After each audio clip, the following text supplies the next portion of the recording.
Thank you very much. It's fair to say I didn't follow an enormous amount of that, but and I think the app looked fantastic, but it also kind of reminds me of when one of our products doesn't work and people hold it up and the screen's flashing strangely, and it makes me feel a tiny bit uncomfortable. Anyway, so thank you very much for having me. I'm going to talk about how we go about sort of engagement, digital engagement, social engagement with our fans. So start off talking a little bit about the club and then about the platforms and the channels that we communicate through and then our approach to engagement. But like everybody else, I'm going to start with a video.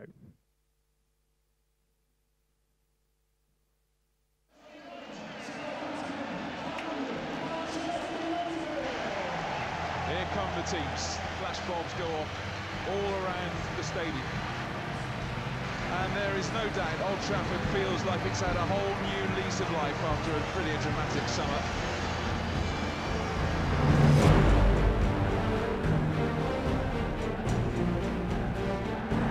It's a glorious night for Manchester United.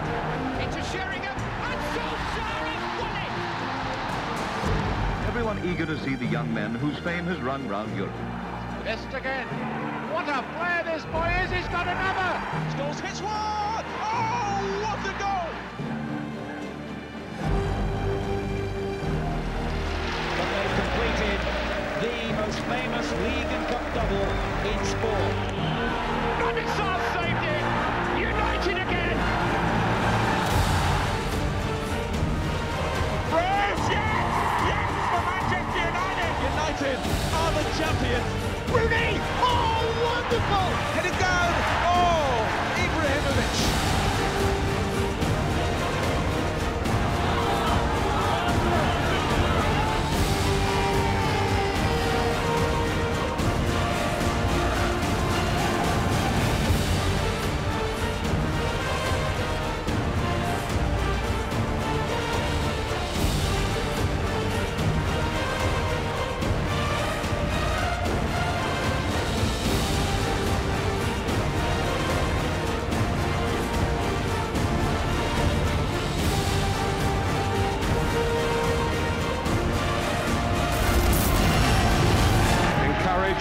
Not burdened by the history that they create. They know what is expected of them. They are Manchester United.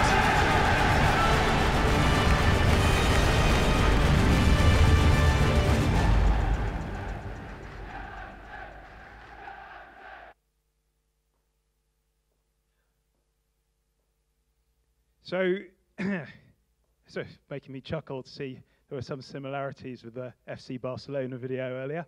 I mean, I think the premise on which I'd kind of present this and the premise on which we present ourselves to an extent to our sponsor community and to the outside world is that football stroke soccer is the #1 sport in the world, and I'll come back to that in a minute. And off the back of research we've undertaken, we would say that Manchester United is the #1 club, and that gives us an amazing opportunity in terms of the way that we reach out and connect to our fans and how we can use that connectivity to support our partners and sponsors, so operate as a marketing platform. Now, in terms of where the statistic comes from, we undertook a survey a few years ago with Kantar and Futures Research, and it was the largest ever sports survey undertaken, 54,000 interviews in 39 territories, and we asked a number of questions across a range of different areas. And one of them was about what sport it is that you follow. So football came out indexed here as the #1 sport. It's interesting to see basketball, tennis, Formula One as the next few. And this previously, when this we've done the survey before, and at that stage, table tennis actually was the second largest sport in the world. But as you can imagine, a lot of this is driven by the globality of sport and the globality of basketball and soccer, in particular in Asia and Southeast Asia. And we asked a number of questions. The other kind of question we asked was, what football clubs do you follow? And off the back of that, it established that we have a global fan base of 659 million fans and followers around the world. And that is by asking the open question, who do you follow, and people saying Manchester United. Now, as you might expect, a number of people in a number of territories, the way that their fandom works is different. So in somewhere like the UK, it's likely that they'll follow one club in the Premier League. In other territories around the world, they may follow several clubs, and several of those clubs will be across different leagues, and that might include us, it might include Real Madrid, it might include FCB as well. But essentially, what this represents is an amazing opportunity for storytelling, because such a wide fan base, and obviously digital plays a fundamental part in how we can connect to that fan base. I think the other thing that's kind of essentially important here is the fact that as a sports club we have a fantastic history and a fantastic legacy. So, and there is no doubt that the Manchester United as a club is a club that's enjoyed great success, but it's also significant tragedy in its history with the Munich air disaster. And I think part of the story of having to rebuild itself after sort of falling to its knees is what makes it a compelling brand, particularly for fans across the world to engage with. And the other thing that is extremely important for us is the emphasis on youth.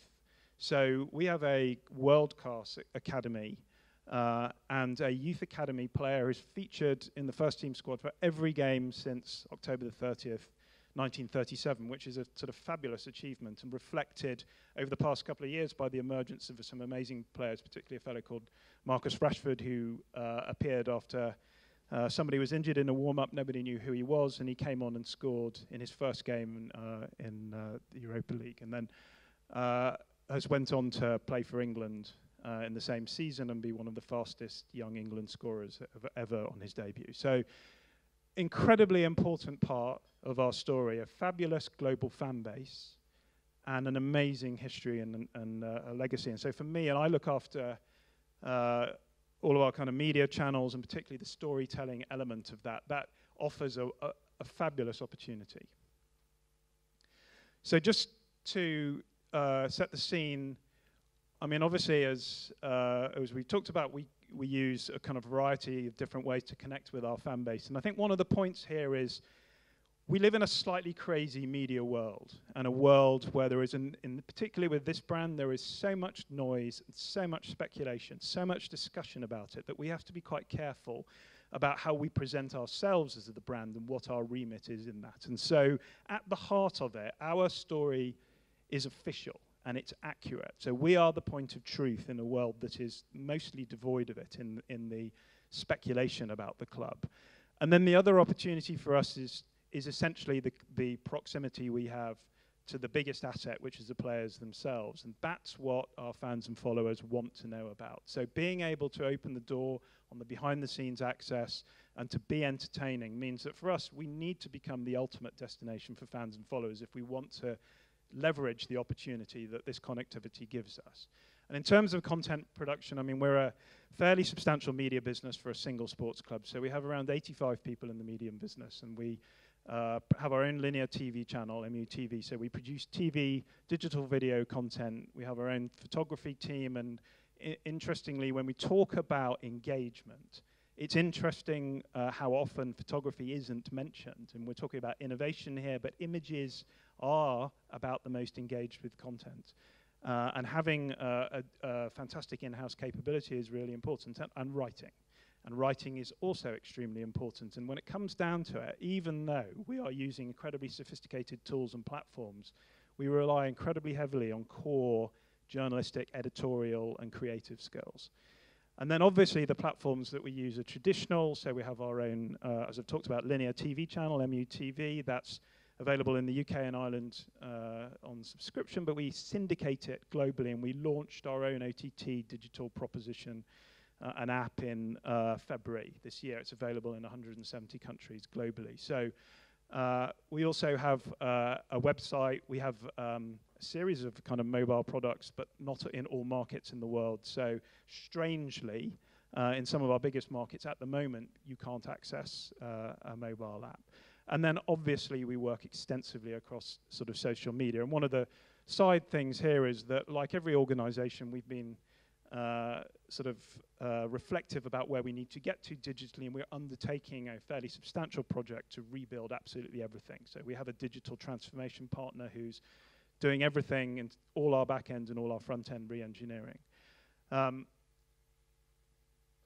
So I talked through those. Obviously, the final thing here is to touch on print. Again, in an innovative or a fast-moving world, print might seem to have lost any particular relevance, but actually, producing a match day program is a fundamentally important part of why people want to come. They want to come. It's an amazing experience. They want to take something away with them in their hand. So we still focus very strongly on an extremely high-quality product, and then we produce books and we produce magazines globally. And although some of the markets are decreasing, they're not decreasing as quickly as you might think for these types of products.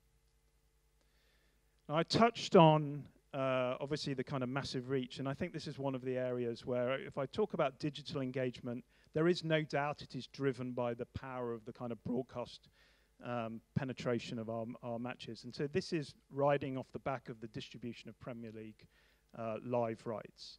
And so in terms of the global TV audience for Manchester United matches, it's in the sort of 3 billion area.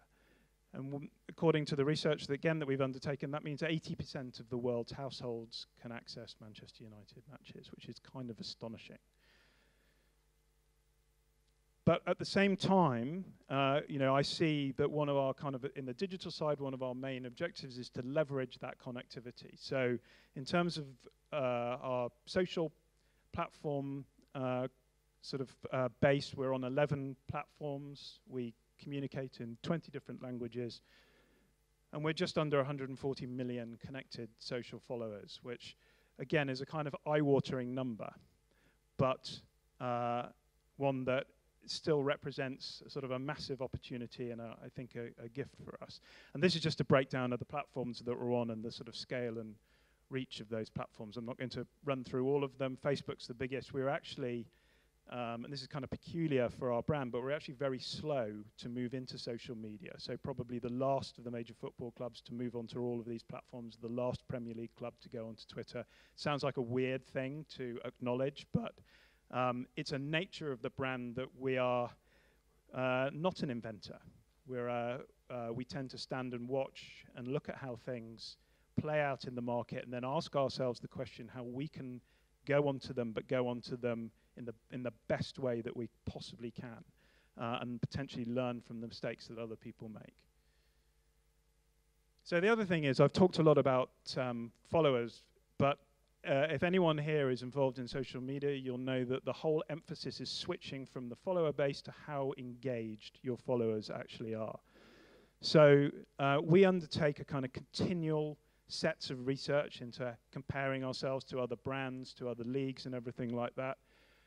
And this gives a sense of the kind of buzz that's generated around our matches. So just to give a sense of how an average what I call a top 6 match, so us playing a Premier League team like Chelsea, Liverpool, Manchester City, Spurs, Arsenal would kind of compare in terms of the general level of social buzz to other types of sports clubs. And this one's the same thing, but looking outside of football. And the other thing here is, we do like to compare ourselves to other celebrities, and it is slightly disturbing that Donald Trump is catching up.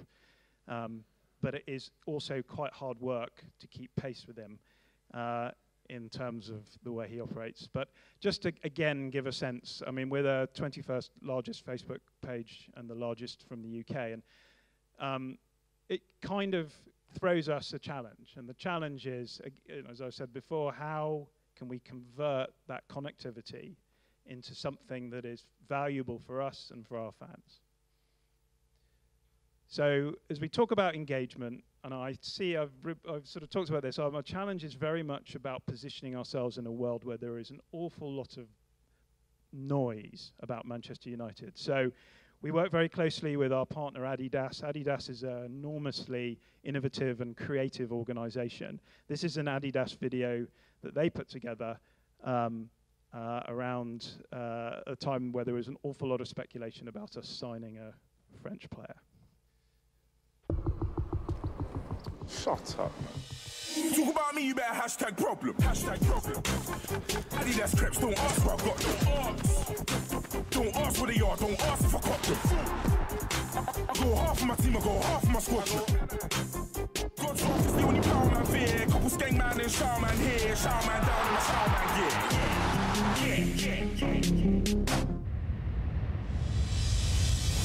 First, never follow. Where do you know me from? Where do you know me from? Where do you know me from? Where do you know me from? Where do you know me from?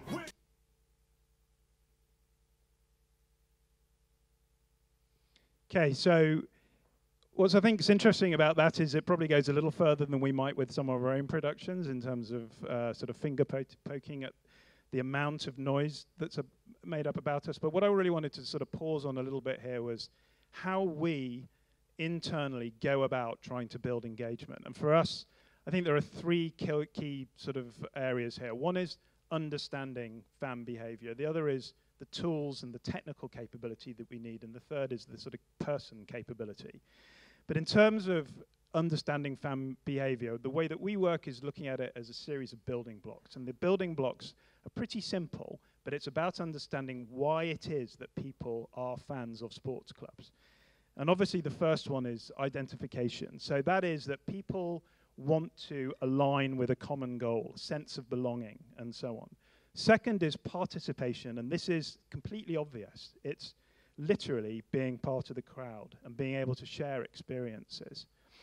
Third one, collection, and to an extent production, is about displaying allegiance. So obviously I talked about match day programs, talked about, as everybody who's a sports fan or has kids who are sports fans would know, that collecting jerseys, collecting memorabilia, and then showing them off is a fundamental part of fandom. But what's really interesting is how that translates into production. So obviously there's been a couple of mentions of user-generated content, but one of the drivers for user-generated content is this element of this kind of collective desire to be part of a brand, to be part of the content that's created around it, and so on.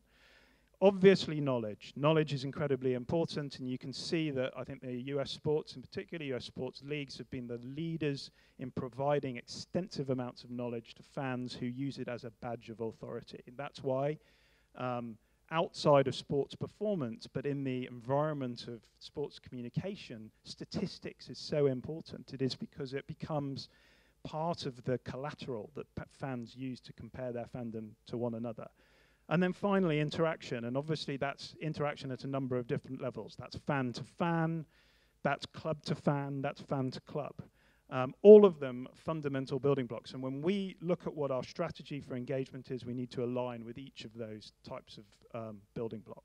The other is tools. And obviously, this is the area where there's incredibly innovative technology. And we use a fairly complex stack of tools that range from things like social listening, so that we can track and listen to what's being said about us, what's being said about who we perceive to be competitor brands, what's being said about our players, and then adjust our messaging and our communication, our publishing accordingly.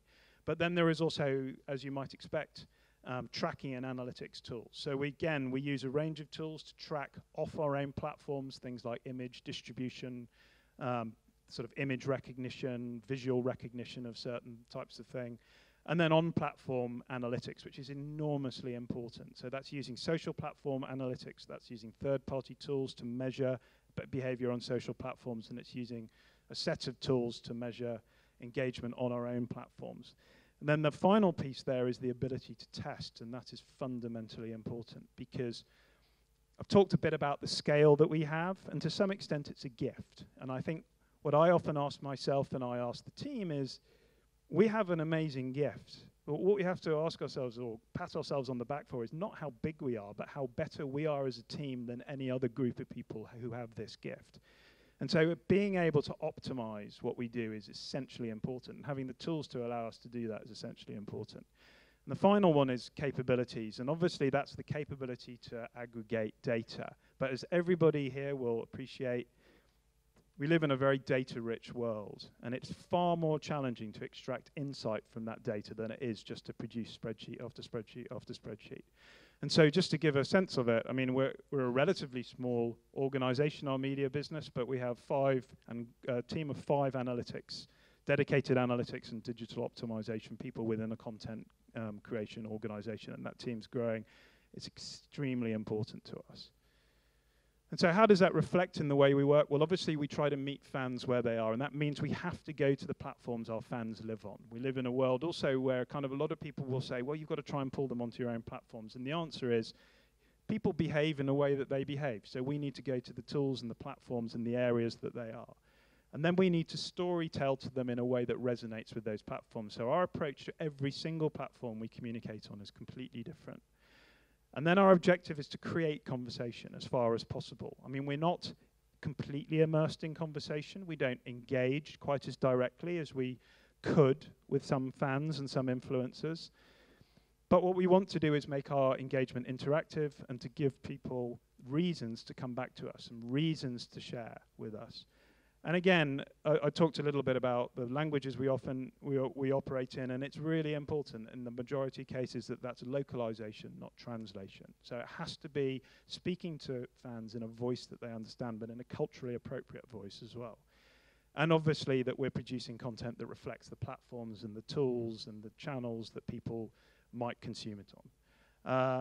And then I'm wondering if the noise ringing means I can get the 5 minutes I lost back when you started the little piece before. Anyway, I'll carry on. And obviously we analyze it really heavily. So I'm going to canter through a couple of campaigns. This one was an incredibly successful social campaign. I'm not going to go into all the detail here. I think one of the things I would say about this, again, is this particular signing wasn't news. It was one of the most speculated football transfers that's ever taken place. By the time we announced it, it was actually old news.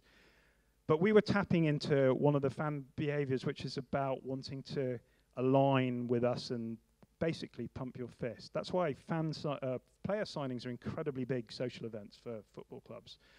And one of the things I would say about this is that we took a conscious decision to launch this between 12 and 1 a.m. in the UK, which meant that it landed in people's inboxes in different time zones around the world when it was going to be more engaging for them. So it's nothing particularly clever about that at all. It's just trying to think about where the audience base is and how to speak to them. I also talked about how interactivity is really important, and for us, building the bridge between a digital connectivity and a physical connectivity is also extremely important. So we ran a series of I Love United fan parties. We take over sort of theatres or small communal spaces, deck them out with flags, run a live game in territory, send our legends over, work with the host broadcaster, and then produce kind of really fun, crazy events where local fans who we engage with in a kind of completely localized way across social platforms can come and experience what it could be like to go to Old Trafford and sort of engage around a match. And so we built a series of campaigns that were only operating in these target markets. We did them in Vietnam, India, China, Thailand this year. And again, saw actually some not huge numbers. I mean, huge, I guess, we've had about 8 million social kind of engagements with these events, but very, very highly engaged within market, which is what we're trying to achieve. And then one I wanted to just touch on here was something which kind of plays back to the knowledge side, which I talked about. This was actually a product that we launched last year called I Love United. And what this is a standalone mobile digital product where as a fan you go and you enter a certain amount of information, your name and your age and what country you come from. And that's it. But what it does is it runs through our entire historical stats database, and it creates, as you kind of go on the platform, a whole load of interactive stats which tell you a number of things. How many goals have been scored since you were born, players who share your birthday, how many managers, what was the most sort of the trophies that have been acquired since you were born, and so on. And what it does is it just gives, it's really simple, just gives fans a really personalized experience, and then it creates this infographic which is downloadable, printable, and shareable. There is just it's actually really simple, And again, it's interesting because sports clubs, are in the habit of providing an awful lot of statistical data on their platforms. But just to reach out a little further to fans and give it to them made a big difference. And we won a number of awards, but most importantly, had a lot of really warm, positive sentiment from the fans who used it. And then finally, it's an incredible opportunity to work with partners. And so I would say that, when it comes back down to what's at the root of it is about trying to make our platforms work for our partners, and we're lucky that we have incredibly creative and innovative partners. So obviously Adidas, for whom football's an enormous sort of business.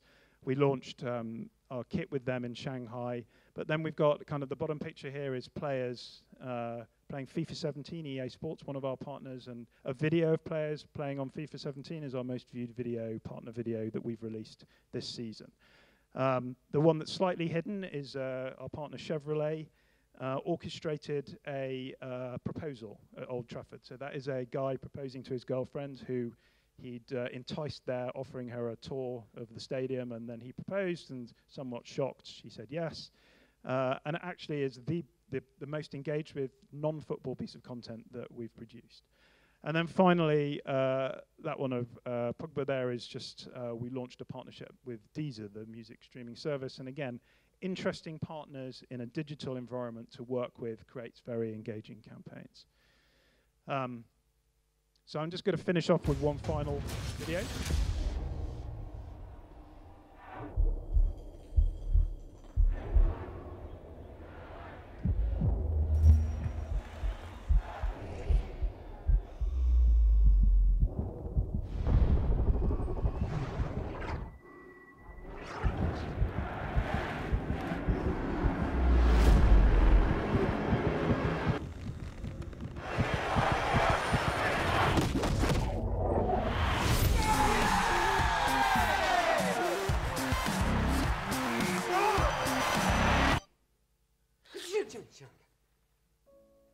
Oh, damn it. Al! I had that weird Wayne Rooney dream again. Whew. Gotta stop eating kebabs before nap time. Oh, he's so adorable. So I guess we're lucky because we got partners who we can create that kind of content with. And that ended up being one of the most viewed partner video we've ever made, and you can kind of see why when you're working with someone like 20th Century Fox. But the bigger point is the amount of work that goes in behind the scenes to making sure that this is the type of content that will work and will resonate with our fans and followers, and that will be distributed and published at kind of the times that will work for them. So it was just an example, really, of probably the coming together of the way that we approach engagement. And that's it from me.